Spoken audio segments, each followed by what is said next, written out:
CGI Chandrachud ने पलटा supreme court का फैसला। रिलायंस को लगा 8,000 करोड़ का झटका।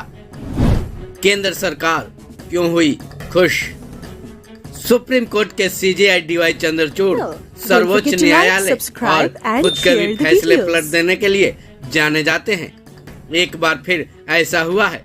सीजीआई चंद्रचूड़ ने एक बार फिर 2021 के सुप्रीम कोर्ट के एक फैसले को पलट दिया है, जिससे रिलायंस इंफ्रास्ट्रक्चर को करारा झटका लगा है।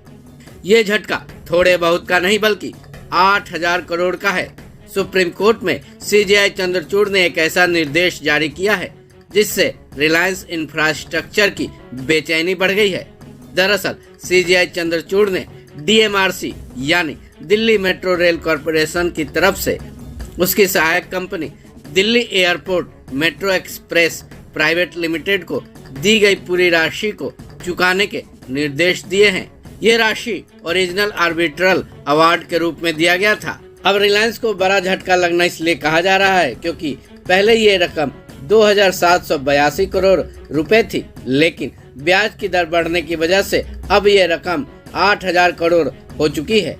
अब ये समझने में कोई दिक्कत नहीं कि ऐसा क्यों कहा जा रहा है कि रिलायंस को 8,000 करोड़ का झटका लगा है, क्योंकि जो राशि वापस लौटानी थी वो अब तकरीबन तिगुनी हो चुकी है। वहीं 8,000 करोड़ किसी भी कंपनी के लिए कोई छोटी मोटी रकम नहीं मानी जाती। सुप्रीम कोर्ट में सीजीआई की अगुवाई वाली 3 जजों की बेंच ने यह फैसला सुनाया। इस बेंच में सीजीआई चंद्रचूड़ के साथ जस्टिस BR गवाई और जस्टिस सूर्यकांत शामिल थे।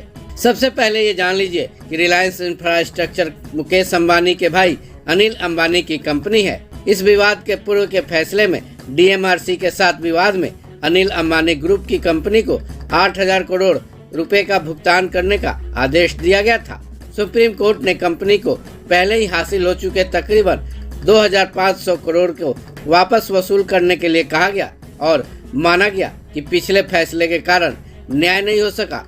इस मामले में सीजीआई चंद्रचूड़ की बेंच ने क्या कहा, ये भी जान लेते हैं। सीजीआई की बेंच ने कहा कि इस कोर्ट में 2 जजों की बेंच का फैसला, जिसने हाई कोर्ट की बेंच के फैसले में हस्तक्षेप किया, उसकी वजह से न्याय नहीं हो पाया।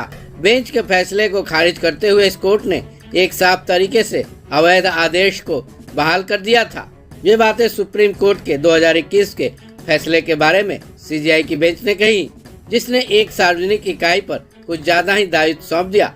बेंच ने यह भी कहा कि सुधारात्मक याचिका पर आर्टिकल 142 के तहत शक्ति का इस्तेमाल जरूर हो जाता है।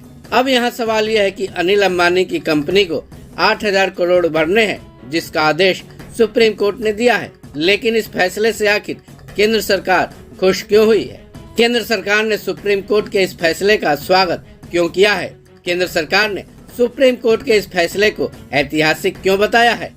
इस मामले में केंद्रीय मंत्री हरदीप सिंह पुरी ने डीएमआरसी को बधाई दी है।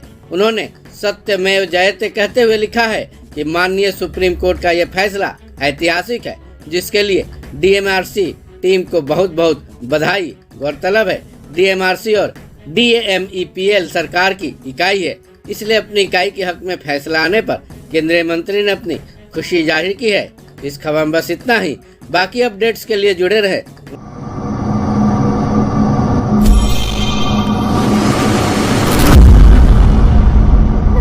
Don't forget to like, subscribe and share the videos.